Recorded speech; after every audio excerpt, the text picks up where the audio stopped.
Hello friends, welcome back to my YouTube channel UFS updates for stocks, जहां पे मैं आपको स्टॉक मार्केट से रिलेटेड हर एक अपडेट देने की कोशिश करता हूं। तो आज है 4 अप्रैल और आज जैसा एक्सपेक्टेशन था वैसे ही हुआ कि मतलब मॉर्निंग से ही एक्सपेक्ट हम करके चल रहे थे कि आज स्टॉक मार्केट में अच्छा खासा गिरावट आ सकता है। तो बिल्कुल वैसा ही आज हो गया, अच्छा खासा गिरावट आया। अब जिस दिन टैरिफ एक्चुअली अनाउंस हुआ 2 अप्रैल के रात, उसके बाद वाला दिन मतलब 3 अप्रैल, तब उतना गिरावट नहीं आया क्योंकि मे भी उतना क्लैरिटी नहीं था। ओके, और तब तक जो है अब 2 अप्रैल का रात तक में एक्चुअली यूएस मार्केट बंद होने के बाद जो है वो अनाउंसमेंट हुआ था। तो मतलब रिएक्शन पता नहीं था कि क्या होगा। तो इसलिए 3 अप्रैल को तो हम बच गए मतलब, लेकिन हाँ 4 अप्रैल आज आज जाके वो गिरावट मतलब सामने देखने को आया। तो देखते हैं एक एक करके क्या कैसा कंडीशन है मार्केट में। तो सबसे पहले आप देख सकते हैं निफ्टी 50 जो कि देश के सबसे बड़ा जो दिग्गज मतलब इंडेक्स है, यहाँ पे कितना ऑलमोस्ट 1.5% के करीब गिरावट आया। ओके, सेंसेक्स में कितना 1.2%, 1.25% कह सकते हैं।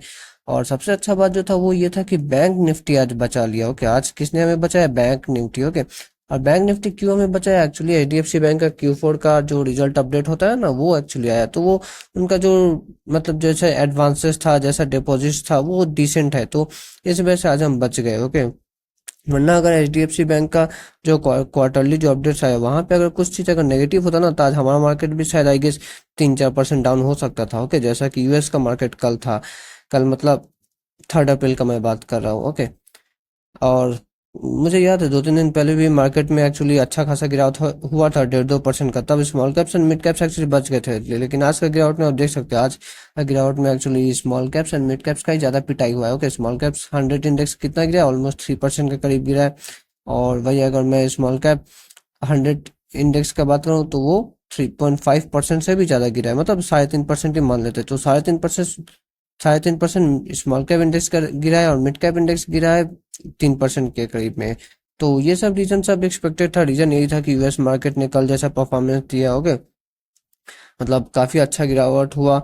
और सबसे बड़ा बात ये था कल के मार्केट में कि यूएस मार्केट का जो क्लोजिंग था, ओके, जो क्लोजिंग था वो एकदम लोएस्ट प्राइस पे आके बंद हुआ। ओके, क्लोजिंग कहाँ पे? एकदम लोएस्ट प्राइस पे। आप देख सकते हैं यहाँ पे ये जो डाउ जोन्स का जो क्लोजिंग हुआ है, ओके, ये एकदम लोएस्ट प्राइस पे आके बंद हुआ है। मतलब एक रिकवरी का थोड़ा भी साइन ही नहीं देखा।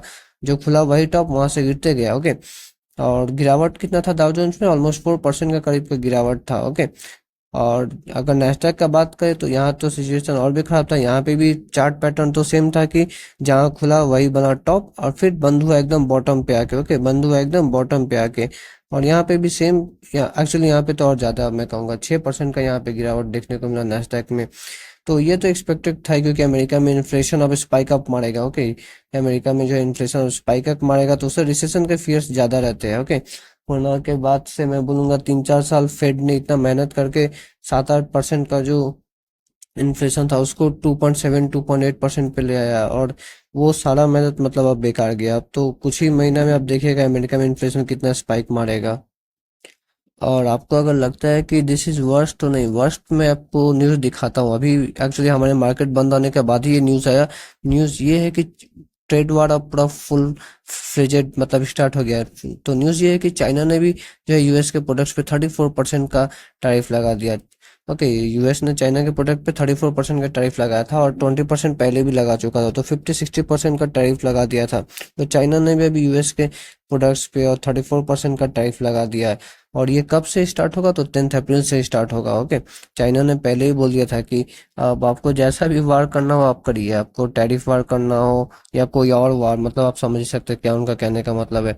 तो जब वर्ल्ड का मतलब दो सबसे बड़ा economy, number one, okay, number one अगर मैं कहूँ तो वो यूएस है, आपको पता ही होगा। ओके, और नंबर टू में है चाइना। ओके, तो वर्ल्ड का अगर दो सबसे बड़ा economy number one and number two, ये दोनों ही अगर आपस में लड़ने लगे तो हाँ, तब पक्का मान के चलिए कि वर्ल्ड में रिसेशन आने के बहुत ज्यादा चांसेस बढ़ जाते हैं। मैं आपको एक चीज दिखाता हूँ। आप देख सकते हैं कि यूएस जो है पूरा वर्ल्ड इकोनॉमी में 25% ऑलमोस्ट कंट्रीब्यूट कर सकता है। ये डेटा मे भी 2-3 साल पुराना हो सकता है, बट हाँ, मतलब अब मान के चलिए रफली अभी भी इतना ही मतलब होगा यूएस का कंट्रीब्यूशन। तो यूएस पूरा वर्ल्ड में करीब 24% कंट्रीब्यूट करता है और चाइना करीब 18% कंट्रीब्यूट करता है। तो ये दोनों का आप ऐड करके देखिए, आपको आता है 42, क्या आता है पता है, 42%। तो जब वर्ल्ड का 42% वाले दो बड़े बड़े 42% मतलब वर्ल्ड का जीडीपी कंट्रीब्यूट करने वाले कंट्री जब आपस में लड़ रहे, तो फिर मतलब रिसेशन तो आने का बहुत चांसेस बढ़ जाते हैं, ठीक है। और ऐसा नहीं कि सिर्फ यही दोनों, यूरोप की भी तरफ से कुछ कुछ मतलब नेगेटिव न्यूज स्लोली स्लोली आ रहे हैं, ओके। आपको पता है 1929 में एक्चुअली क्या हुआ था, 1929 में अमेरिका में बहुत बड़ा ग्रेट रिसेशन आया था। तो तब जो है मतलब और भी बहुत सारे कारण थे उसके, लेकिन उसमें एक कारण ये भी था कि मतलब टैरिफ, मतलब अमेरिका यूरोपियन प्रोडक्ट्स पे टैरिफ लगाता था, यूरोप अमेरिकन प्रोडक्ट्स पे टैरिफ लगाते थे। तो वो भी एक कारण था कि 1929 में जो है ग्रेट डिप्रेशन आया था। आप आई थिंक हिस्ट्री में क्लास 7, 8 और 9 में इसके बारे में पढ़े होंगे, ग्रेट डिप्रेशन के बारे में। तो मतलब सिचुएशन तब बहुत ख़राब था। मैं ये नहीं बोल रहा हूँ कि अभी सिचुएशन इतना ख़राब हो गया है कि अभी हमारे पास एक्चुअली वर्ल्ड बहुत ग्लोबलाइज्ड है, ओके, सेंट्रल बैंक्स अभी बहुत अलर्ट बहुत एक्टिव रहते हैं, तो सिचुएशन उतना ख़राब नहीं है। लेकिन हाँ, मतलब 1929 में कुछ कुछ जो मुझे देखने को मिला था, वो फिलहाल अभी भी कुछ कुछ वैसा सीन देखने को मिल रहा है। और इसी बीच फ्रांस के जो लीडर है इमैनुअल मैक्रोन, तो उन्होंने भी कह दिया है कि यूएस में जितने सारे इनके इन्वेस्टमेंट है वो सब इन्वेस्टमेंट फिलहाल के लिए ये रोक देंगे। और ये अर्ज करे एक्चुअली यूरोपियन यूनियंस को भी कि मतलब जितने सारे इन्वेस्टमेंट है अमेरिका में, वो उसको फिलहाल के लिए रोक देने के लिए। तो ये जो चाइना की तरह से भी, चाइना ने भी जो अभी जो 34% से ज़्यादा का जो टैरिफ लगा दिया चाइना ने, ओके, इसका वजह से एक्चुअली माहौल आज और ख़राब मतलब हो गया, ओके।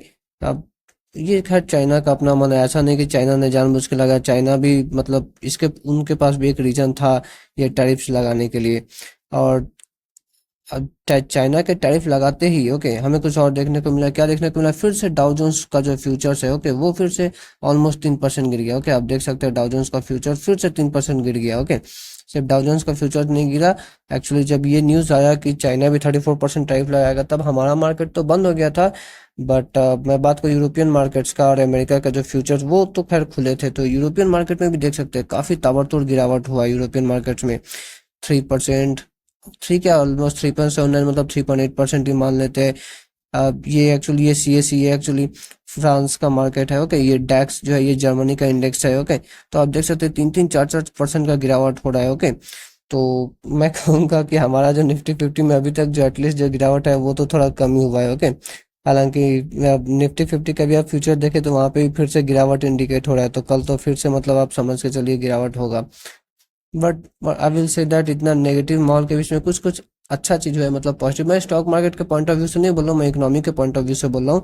तो वो ये है कि क्रूड ऑयल प्राइसेस, ओके, देखिए जब भी रिसेशन आने के चांसेस आते हैं ना, क्रूड ऑयल प्राइसेस का मतलब डिमांड क्रूड ऑयल का कम होने का चांसेस आते हैं, तो इसलिए क्रूड ऑयल भी जो है मतलब गिरने लगता है प्राइस में। तो आप देख सकते हैं क्रूड ऑयल बिलो $70 आ गया, ये एक्चुअली इंडियन इकोनॉमी के लिए अच्छा न्यूज़ है, okay. Crude oil below $70 is a good news for Indian economy. और अब मैं आपको अगर एक और चीज बताऊं कि अब क्रूड ऑयल तो ठीक है, और फिर जो डॉलर है वो भी एक्चुअली इंडियन रुपीस के खिलाफ में मतलब अभी गिर रहा है। जो डॉलर एक्चुअली बीच में अराउंड 87 के करीब में चला गया था, ओके, एक्चुअली 87 से भी ज्यादा, ओके। जो डॉलर बीच में आई गेस 87 पॉइंट, ओके, 87.5 या 6 या 87.7 8 भी चला गया था, वो अभी फिलहाल गिर के जो है 85 पे आ गया है। तो एक्चुअली इससे हमारे कंपनीज को, कुछ कुछ कंपनी जो कि बाहर से समझ लिया क्रूड ऑयल या उससे रिलेटेड प्रोडक्ट्स को इंपोर्ट कराती है, ओके, जैसे कि पेंट इंडस्ट्री ने क्रूड ऑयल का से मतलब क्रूड ऑयल का मतलब जरूरत पड़ता है, ओके। फिर से फुटवेयर इंडस्ट्री भी जो है, इन्हों भी क्रूड ऑयल से कुछ कुछ के काम में आता है। तो ये सब कंपनी के लिए थोड़ा सा पॉजिटिव न्यूज़ है। तो आज के इस वीडियो में इतना ही, ओके। आशा करता हूँ आपको वीडियो अच्छा लगा होगा। Make sure you like and subscribe. तब तक के लिए मिलते हैं, टाटा बाय बाय।